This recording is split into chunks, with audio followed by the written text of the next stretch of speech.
Today on The Irish Gardener, how to plant begonias and dahlias for masses of colour this summer.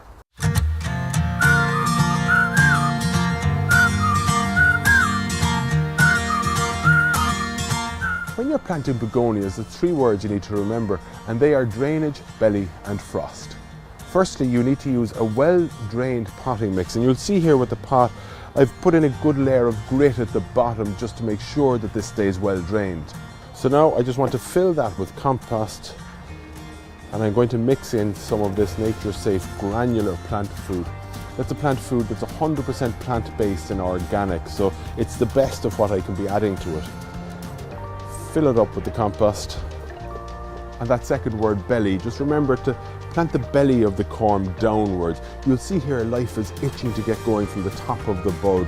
So you don't want to plant it upside down because it probably won't grow at all. It certainly won't grow very well. So the belly facing down.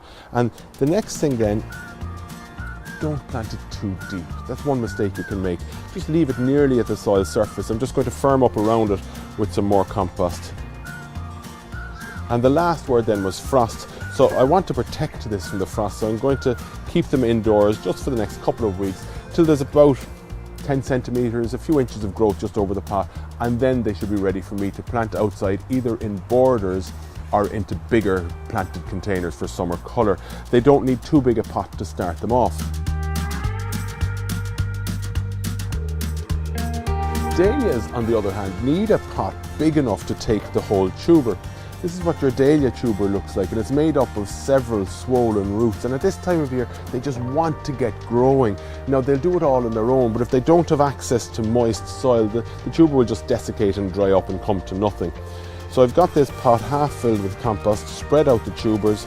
Again, you don't want to plant it too deep. The top of my tuber is just going to be at soil level.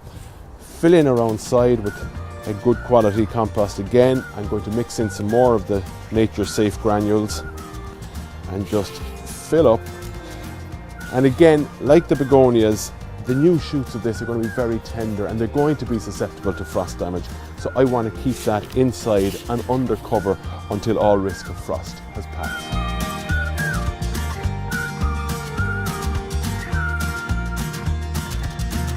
So don't forget, now is the time to get those begonias and dahlias started for lots of colour later in the summer.